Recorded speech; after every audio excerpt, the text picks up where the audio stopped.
and welcome back. And following on from that provocative debate, I'm delighted to introduce our next speaker.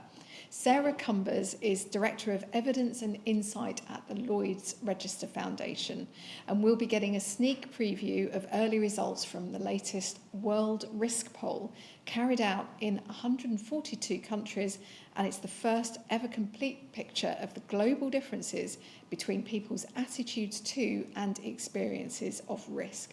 And the insight will be used by regulators, businesses, governments and researchers to develop policies that empower people to act, save lives and help them feel safer.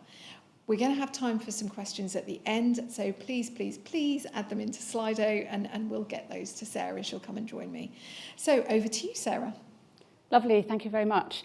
So first of all, just a little bit about the Lloyds Register Foundation, in case you haven't heard of us. We're a global safety charity. We've got a mission to make the world safer through investment in engineering, research, education and innovation.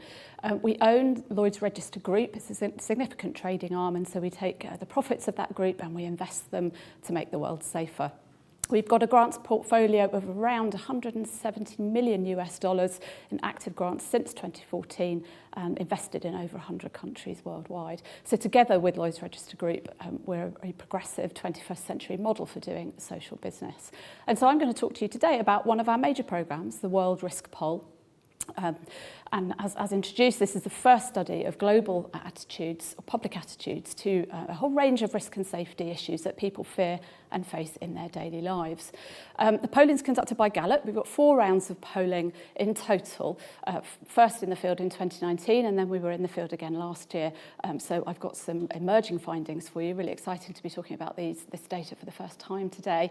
Back in 2019, 150,000 face-to-face interviews and some telephone polling in 142 countries, representing statistically over 95% of the world's population. A smaller number of countries were polled in 2021, obviously because of COVID. We've got about a data set about 120 countries still, though, so really good data set.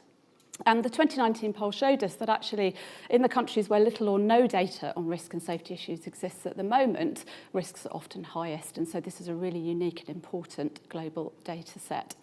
And the 2019 poll asked a whole range of questions about risk and safety issues and also included, as well as those general questions and other modules, some questions about artificial intelligence. So I'm going to give a general overview initially and then dig into the detail of the 2019 data before talking a little bit about those emerging findings from 2021. So as I said, we started off with some high-level questions about risk and safety. We ask initially, how safe do you feel now compared to 5 years ago? And we asked that in 2019, so we've got this unique data set pre-COVID on the views of or people's feelings about their own risk and safety in comparison to 5 years prior to that. And you can see here the results on the left for the United Kingdom and also for worldwide. And you can see that in the UK, there was a small proportion of people, 12%, who felt more safe than they did 5 years prior to that. Whereas in the world, actually largely driven by large population in China, 36% of the world's population felt more safe. You can see that more people in the UK felt about as safe in 2019 as they had done 5 years prior to that. And then actually there was a larger proportion of people in the UK who felt less safe than the global average. So that just gives you a snapshot of how people in the UK were feeling back then. Obviously, we expect some big changes to that data in light of COVID. And then on the right-hand side there, the Worry and Experience Risk Index, we asked about people's perception of risk and also their experience of risk in relation to 7 everyday hazards. And that data goes into the Worry and Risk Experience Indices. And you can see here, again, that for the United Kingdom, people's perceptions and experiences of risk are slightly below the world average there. And that, again, just gives us a useful baseline to further explore these findings. So then, as part of our module on technology, we asked about people's perceptions of the risk of harm from artificial intelligence, nuclear power and genetically modified food. 3 technologies that have potential to to bring significant societal benefit, but as we know, there's a lot of debate and sometimes controversy around these technologies, so we were interested in to plug into people's perceptions here. And you can see that both globally, the figures on the right, and for the United Kingdom, people's perceptions of the risk of harm around AI and nuclear power were very similar, but the risk from harm from genetically modified food was felt to be higher. And you can see there that in the United Kingdom, around 44% of people felt that artificial intelligence would mostly help, so more significant, or slight majority there over the 36% of people who felt that it would mostly harm. And we know from other studies that when people think about harm in relation to artificial intelligence, they're thinking about losing their jobs, they're thinking about data privacy, and they're thinking about the misuse of their information. So then, taking a step back and looking at the European data there, which is circled towards the left-hand side of the chart, in relation to views across the world on artificial intelligence. And you can see that in Eastern Asia there on the far left-hand side, 59% of people, an overwhelming majority, think that artificial intelligence will help in their country in the next 20 years. And so that regional grouping includes countries like China, Japan, South Korea, which are considered to be leaders in artificial intelligence technology. And so, Europe, Northern and Western Europe sits there sort of slightly towards the left of that chart in terms of attitudes, and Southern Europe quite significantly further to the right. And so one of the benefits of working with Gallup on this data is that they also have access to the Wellcome's Global Monitor data as well, and they use the Trust in Science Index here to look at the correlation between people's thoughts about science in general and their perceptions on artificial intelligence. And you can see here the index on the bottom axis. Towards the left-hand side, countries where people don't trust their scientists, and that correlates with people's views on artificial intelligence harming people in their country in the next 20 years. So it's interesting there to see that correlation and start to dig into what's driving people's perceptions there in relation to artificial intelligence. So how have attitudes changed since 2019? So we had the pleasure of going back into the field in 2021. We asked a very similar question on artificial intelligence in 2019 as we had done in 2021. And then we also asked an additional question on self-driving cars to bring the questioning into the sort of more tangible example of the use of artificial intelligence. So I'm going to ask you now, the audience, to tell me what you think the global population said back in 2021. How many people worldwide believe that AI will mostly help in the next 20 years? So the Slido should be launched now, and I'm looking for the runner to pass the results to me when those are ready.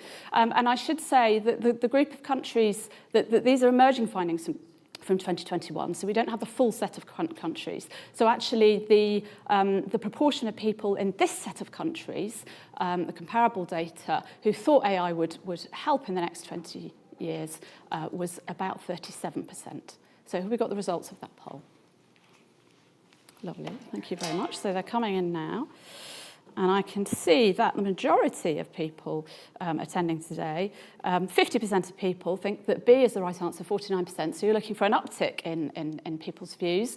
In actual fact, well, in fact, that's now risen to 60%. In actual fact, for this group of countries, there was a marginal decrease. Now, this isn't significant, as I say, from 37 to 34%. So actually, you could argue that global attitudes have stayed the same. I'll dig in a little bit more into that detail shortly after we've done sorry, I went the wrong way, after we've done the second of these polls. Now, do I need to launch this one? Okay, no, you can launch that one. Right, the second of the poll. How many people worldwide would feel safe in a car driven by a computer? So do you think it's 38%, 25%, 15 or 18?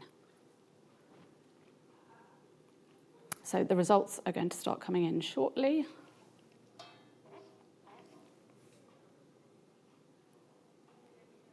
Is this one? Yep, there we are.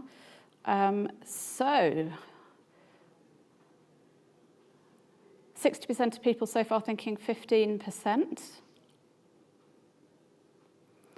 certainly majority coming through thinking 15%.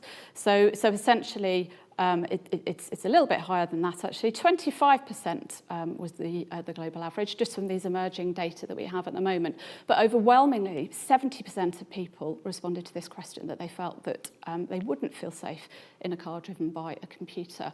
So the proportion of people responding that they didn't know to that question was significantly lower.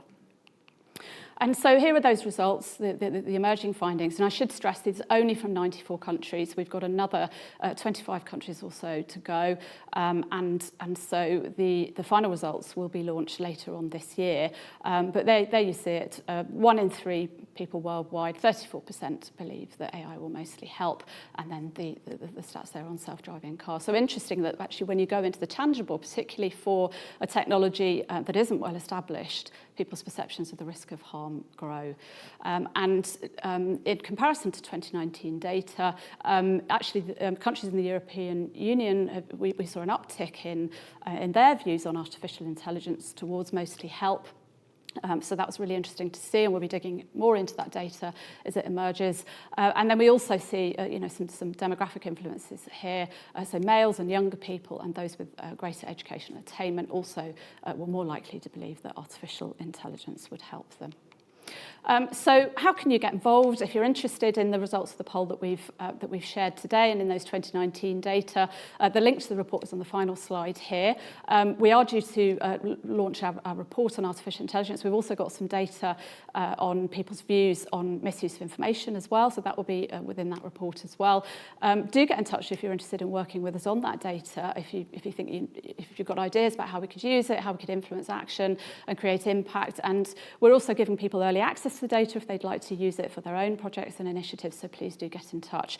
And if you can think of a great global polling question that you'd like to see asked in 2023 in relation to artificial intelligence that has a really tangible route to impact in terms of the difference that data could make, then please do let us know. And there's my email address on the final slide, the link to the 2019 report, and now I think we've got a little bit of time left for questions. Thank you. Lovely. Thank you very much, Sarah. So come and join us. And I'm still waiting for some more questions to come in. Have you got some, Bianca, or have we got more? I've got one from asking, are China and India included in those? Yes, they are really important that we include China and India because of such huge populations there. We poll at least 1,000 people in each country, but in the countries with bigger populations, up to 3,000. So yes, China and India are included. And so that how safe do you feel question, the global average there back in 2019 was really driven by positive views on safety in China in particular.